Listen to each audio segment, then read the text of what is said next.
Poussette, doudou, layette, bavoir, biberon. Mon Dieu, que d'objets il faut acheter pour l'arrivée de bébé. On peut parfois se ruiner. Mais ce soir, je vous propose des solutions éco-responsables pour avoir un bébé zéro déchet avec Lauriane Pugeot.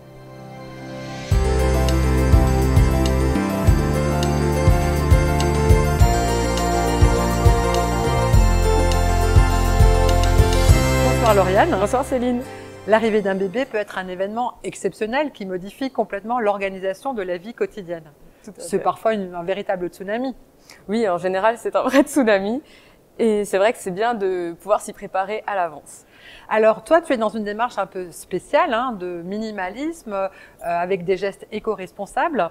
Est-ce que tu peux te présenter ? Oui, alors moi, ça fait 3 ans que j'anime des ateliers bébé zéro déchet. Lors de ma première grossesse, pour moi, c'était inconcevable d'accueillir un bébé avec tous les déchets qui peuvent aller avec si on ne fait pas attention.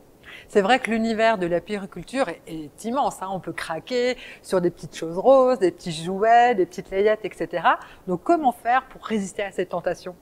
Je dirais qu'il faut déjà faire la liste de toutes les choses dont on a besoin et après vraiment réfléchir si c'est un besoin ou juste une envie. Après, c'est sûr qu'on a envie de se faire plaisir et c'est important aussi d'accueillir son bébé en se faisant plaisir, mais réfléchir en amont et penser à la seconde main.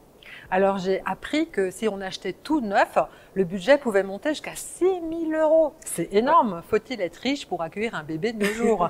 Heureusement, il n'y a pas besoin d'être riche pour accueillir un bébé. Après, c'est vrai que j'avais fait un tour dans un magasin classique de puériculture pour me renseigner. Et rien que quand j'avais vu le prix de la poussette, je m'étais dit que c'était hors de question que j'achète ça. C'est quoi le prix d'une poussette neuve, par exemple ? On m'avait dit que juste le châssis, c'était 400 €. 400 €, c'est une grosse somme, effectivement. Ouais, je pouvais pas encore mettre mon bébé dedans vu qu'il n'y avait pas encore le cosy et tout ce qui va avec. Mais mon petit doigt m'a dit que tu as plein de bons plans pour réduire les dépenses et aussi réduire les déchets. Alors, je propose peut-être que tu nous parles de ton expérience pendant la grossesse. Comment tu t'es préparée avant l'arrivée notamment du premier ? Alors pour le premier, j'ai passé énormément de temps à me renseigner, notamment sur les couches lavables, parce que c'est le plus gros déchet en fait qu'on va avoir avec la venue d'un bébé, c'est les couches. Donc c'est un déchet glamour aussi, ça sent oui, c'est bon, plus glamour, c'est sympa. Des gros sacs à descendre dans les poubelles. Ouais, ça c'est ce que j'apprécie le plus, justement, éviter les va-et-vient rentrer les couches jetables, sortir les couches jetables via les poubelles. Donc les couches lavables, c'est vraiment l'élément sur lequel je me suis le plus renseignée. Oui, parce que je pense que certaines personnes pensent que les couches jetables, c'est un gain de temps et un gain effectivement puisqu'il ne faut pas les laver. Est-ce que tu penses que c'est plutôt du travail d'avoir des couches lavables ou au contraire, c'est plutôt un gain ? Non, je pense que c'est vraiment un gain de temps. Mais surtout, j'habite au 3e, donc j'avoue qu'éviter de monter les sacs de couches, ça me fait gagner beaucoup de temps. Après, c'est pas monsieur qui fait ça en général ? Mais si, mais il m'a aussi dit qu'il préférait les couches lavables, donc ça va. C'est vrai que c'est toujours le truc qui rentre pas dans le cabas, il me disait. Et puis, non, les couches lavables, au final, ça nous va très bien à tous les deux. Et on trouve ça même plus joli, donc d'accord. Donc tu t'es renseigné sur des couches lavables puisqu'il y a différents types de couches aujourd'hui qui existent sur le marché. Quel autre objet ou quel autre type de préparation tu t'es organisé comment pendant cette grossesse ? Alors j'avais vraiment fait la liste de toutes les choses qu'on nous dit d'acheter. Et après, j'ai regardé si je pensais en avoir besoin, parce que ça va aussi dépendre des familles, des personnes, si on a déjà un enfant, plusieurs enfants. Et j'ai vraiment fait le tri là-dedans. Et après, je me suis penchée le plus possible sur la seconde main. D'accord. Donc, un bon plan pour acheter des produits en seconde main, par exemple ? À l'époque, il y avait un super magasin à Mulhouse qui, malheureusement, n'existe plus, mais je demande souvent aux amis. En fait, quand j'ai besoin de quelque chose, je demande beaucoup à mes amis et je vais pas hésiter à le dire à tout le monde. Et en général, il y a toujours quelqu'un qui me dit qu'il a besoin de s'en débarrasser, de le revendre ou qu'il connaît quelqu'un.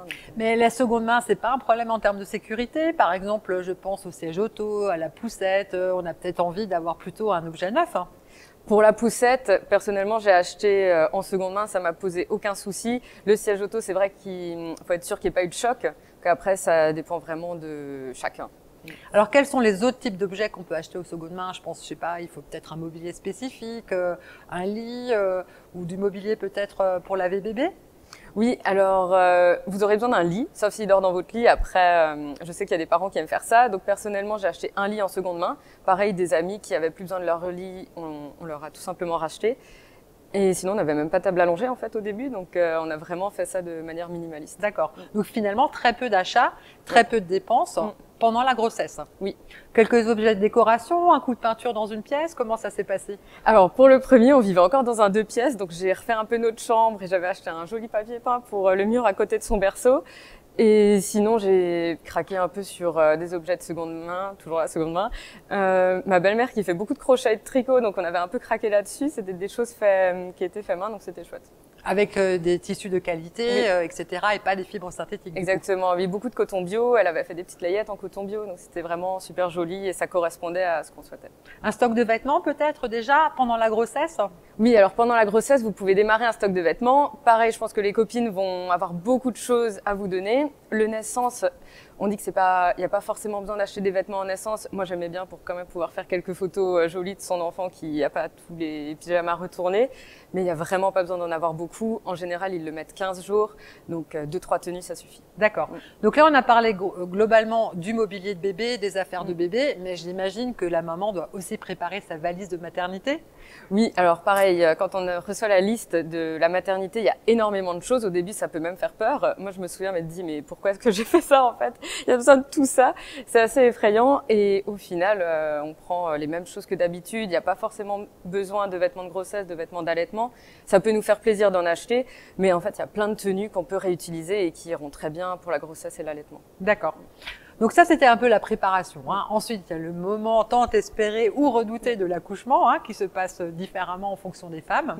Et ensuite, il y a encore un petit peu de temps qui se passe pendant à la maternité. Donc, qu'est-ce qu'on a besoin à la maternité avant de rentrer à la maison? Alors, à la maternité, on a principalement besoin d'habits pour soi et pour son vêtement et pour son bébé, voilà, pour son enfant. Des choses confortables, faciles à mettre, oublier les petites salopettes avec 50 boutons pression. Personnellement, j'ai même plus de pyjama en fait pour mon deuxième fils. Je trouve que les petites joggings, c'est beaucoup plus pratique. Ça évite beaucoup de vêtements aussi. Et après, si on allait, il n'y a pas besoin de grand-chose. D'accord. Donc, pas beaucoup de surinvestissement, de surdépenses par rapport à l'arrivée de bébé. Non. Ensuite arrive le moment où on rentre à la maison avec bébé sous les bras. Là, on commence à être chargé. On commence à être chargé. Il y a la valise, peut-être les cadeaux qu'on a reçus à la maternité. Donc, comment ça se passe? Parce que finalement, il va falloir se réorganiser au terme d'alimentation. On a parlé des vêtements, etc. Le bain de bébé. Pourquoi votre démarche, en général, avec votre mari, est différente d'une famille qui achète beaucoup de choses? Parce qu'on essaye d'avoir le moins de choses possible. J'ai vraiment le sentiment que plus on a, plus on passe son temps à ranger et que c'est vraiment une perte de temps. Au début, l'essentiel, c'est vraiment d'observer son bébé et d'apprendre à le connaître. Que les premières semaines, clairement, il a juste besoin de manger et de dormir. Donc, il faut être sûr d'avoir un endroit confortable pour lui, pour dormir, qui nous convient aussi, et de quoi le nourrir. Alors justement, en termes d'alimentation, l'alimentation de bébé peut générer aussi beaucoup de déchets. Oui. Quels sont tes bons plans, Lauriane, pour réduire justement les déchets par rapport au fait de nourrir bébé? Alors dans les premiers mois, bien sûr, il y a l'allaitement. Après, c'est une question vraiment intime et qui dépendra de chaque femme, parce qu'avec la reprise du travail, c'est pas forcément évident. Il y a des femmes qui voudront pas. Ça, c'est un débat, à avoir avec soi-même. Mais c'est vrai que d'allaiter, ça permet d'éviter beaucoup de boîtes de lait. Tout à fait. C'est un produit complètement naturel. Ça. Et de vaisselle. Ce qui est pas mal non plus. C'est le mieux. Donc, pour les femmes qui choisissent l'allaitement, etc., on est en plein dans la réduction des déchets. Mais si une femme ne peut pas ou ne veut pas allaiter, quelles sont les solutions au niveau de l'alimentation de bébé? Mais elle peut déjà se pencher sur les biberons en verre plutôt qu'en plastique. Acheter de nouveau des biberons de seconde main. Ça se trouve vraiment facilement. Après, on a juste à, par exemple, acheter des tétines neuves si on veut être rassuré. Et c'est tout. Et c'est tout. D'accord. Est-ce qu'il y a peut-être une organisation aussi à prévoir avant l'accouchement pour, oui. Je sais pas, faire des petits pots, des choses comme ça? Oui, tout à fait. Alors les petits pots, on n'a pas forcément besoin de le faire avant l'accouchement vu qu'on va commencer à la diversification alimentaire à partir de 4 mois. Par contre, le meilleur conseil que j'avais reçu, c'était de faire beaucoup de plats pour moi et mon mari en fait. Et si vous avez des enfants, à l'avance, de tout congeler. Ça permet d'éviter de craquer sur des produits emballés et des produits à emporter en fait, de la nourriture à emporter une fois qu'on a accouché. Plus on a besoin de se remettre et de manger bien, donc cuisiner à l'avance. Pas beaucoup. Voilà, donc cuisiner à l'avance. D'accord. Ça permettra vraiment de garder le cap sur la réduction des déchets. En sachant qu'on peut cuisiner des grandes quantités et congeler dans des plats en verre pour éviter les déchets plastiques. Oui. Donc ça, c'est quelque chose que tu as mis en place pendant la grossesse, avant l'accouchement. C'est ça, je l'avais déjà fait pour le premier. Là, je l'ai vraiment refait pour le deuxième. Et en fait, par exemple, pour éviter les cadeaux de naissance dont je n'avais pas besoin, j'avais demandé à mes proches, s'ils voulaient faire quelque chose, de me cuisiner un plat. J'avais envoyé des recettes qui me plaisaient. Et du coup, ils m'ont offert en fait des plats que j'avais juste à mettre au congèle. C'est vrai qu'il est d'usage de faire des listes de naissance et d'offrir beaucoup d'objets, de jouets, de cadeaux, etc. Alors comment tu as fait pour convaincre ton entourage de faire un peu différemment, mis à part les plats maison? Et ça, alors les convaincre, ça marche vraiment pas très bien. Donc j'ai vraiment utilisé plutôt un dialogue. Et en fait, ça part bien avant ça. Déjà, par exemple pour Noël, on est dans le thème. J'aime bien leur demander ce dont eux ils ont envie et besoin. Et du coup, le dialogue est ouvert et ils vont forcément nous demander aussi et prendre cette habitude de nous demander. Est-ce que tu as quand même reçu des objets inutiles et tu n'as pas su dire non à ton entourage? Oui, ben non, ça toujours, ça c'est sûr. Après, il y a des choses qui peuvent nous paraître inutiles et par la suite, on se rend compte que on l'utilise. Quoi par exemple? Ben, j'ai reçu une immense peluche serpent que j'adore, qui est magnifique et moi j'ai trouvé ça génial. Et en fait, c'est le jouet préféré de mon fils maintenant, donc ça lui permet de jouer seul pendant des fois une demi-heure, donc c'est bien. C'est pas mal. Alors j'aurais jamais mis ça sur une liste de naissance. D'accord. Donc finalement, peu d'objets, peu de vêtements, peu de mobilier. Donc on est vraiment dans une démarche éco-responsable. J'imagine que ton mari et toi, vous avez choisi aussi du mobilier en bois, des vêtements plutôt en laine, en coton, etc. Par rapport aux matériaux, voilà, quelles sont vos décisions? Oui, on essaie de faire attention aux matières, notamment au plastique, éviter le plastique. Donc effectivement, privilégier des jouets en bois brut aussi pour éviter les peintures, ou faire attention à ce que ce soit vraiment des peintures conformes pour les bébés. Et il y a un exemple là, par exemple, sur la table? Mais celui-ci, je l'ai acheté en seconde main pour mon premier. Maintenant, c'est mon deuxième qui joue avec. Et donc, il avait déjà servi une petite fille. Et c'est de la peinture spécifique pour les bébés. D'accord. Donc, il n'y a pas de plastique du tout? Non. Enfin, les petits anneaux, mais c'est vrai que c'est assez limité. D'accord. Alors, qu'est-ce que tu nous as emmené d'autre aujourd'hui? De quoi tu peux nous parler comme, voilà? Alors j'ai amené mes plus belles couches parce que c'est vrai que des fois on s'imagine que les couches lavables c'est pas hyper glamour et au final c'est hyper joli. Je trouve ça beaucoup plus joli à utiliser. Donc ça nous amène même franchement du bonheur au quotidien d'utiliser ces couches-là. Ça est aussi pour montrer que c'est hyper rapide à utiliser et qu'en fait ça s'utilise aussi facilement qu'une couche jetable. D'accord. Voilà, après on la met juste dans la machine au lieu de la mettre à la poubelle. Donc ça se met entièrement à la machine, il n'y a pas des parties à défaire?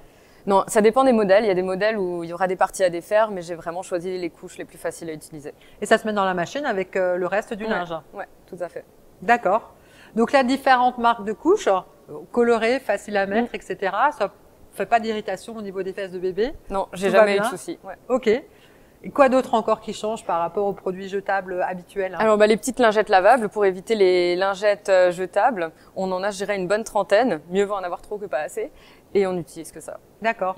Simplement avec un peu d'eau? Comment ça se passe justement au niveau du lavage de bébé? Un peu d'eau, un peu de savon si besoin. Et on n'a pas forcément le point d'eau à côté de la table à langer. On va mouiller et mettre un peu de savon quand on sait qu'on va partir lui changer la couche. Et après on met dans la machine à laver. Tu me disais tout à l'heure que la table à langer n'est pas indispensable. Alors je suis un peu surprise, on pense vraiment que c'est l'objet à acheter quand on accueille un bébé. Comment tu fais, Lauriane? Alors pour le premier, on avait fait ça sur le sèche-linge. En fait, juste le matelas posé sur le sèche-linge. Et pour le deuxième, on avait fait ça sur une table en fait qu'on avait déjà, dont on n'avait pas besoin. Et on l'avait installé pour que ça soit pratique. Aussi simple que ça. Ouais. Donc la table à langer finalement n'est pas complètement indispensable. Non, surtout que vous pourrez pas vous en servir quand vous avez plus besoin de couches pour votre bébé, alors qu'une vraie table, vous pouvez la sécuriser vous-même, vous pourrez vous en servir. D'accord, donc on a vraiment un esprit minimaliste. Oui. Alors comment ça se passe au niveau du bain de bébé, parce que je sais qu'on est dans une société assez aseptisée, on se lave beaucoup, parfois beaucoup trop. Quelle est ta position par rapport au bain de bébé? Est-ce qu'il faut laver bébé tous les jours? Alors ça pareil, ça dépendra, mais maintenant même à la maternité, on nous dit qu'il n'y a plus besoin de les laver tous les jours. Personnellement, je le lave 1 à 2 fois par semaine. D'accord. Voilà, si les dames de la crèche me regardent. Mais je trouve que ça suffit et on n'a pas investi dans une baignoire pour bébé. Au final, on prend le bain en même temps que lui et on trouve que c'est un super moment. D'accord. Du coup, ça fait une économie d'eau également. Oui. Est-ce que tu aurais d'autres astuces à nous partager justement par rapport à la vie minimaliste et avoir un bébé finalement avec le moins de choses possibles?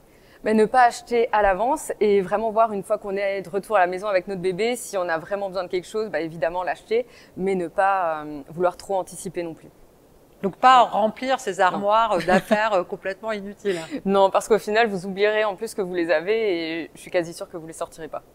Pour finir, Lauriane, quelles sont tes 3 astuces essentielles pour avoir un bébé zéro déchet? Alors en premier, je dirais doser les couches lavables, en acheter 2-3 pour tester. En 2, de ne pas anticiper les besoins et vraiment d'attendre d'avoir besoin de quelque chose pour l'acheter. Et en 3, de ne pas hésiter à emprunter. Et je rappelle que tu animes des ateliers bébé zéro déchet où tu accompagnes des familles pour justement se lancer dans la grande aventure des couches lavables. C'est ça. Donc merci beaucoup Lauriane pour tous ces conseils. Merci Céline. Et à bientôt. À bientôt. Et n'oubliez pas, rejoignez-nous demain soir pour une conférence sur la réduction des plastiques et suivez-nous sur la page M2A Facebook ou sur le site mulhouse-alsace.fr. À bientôt!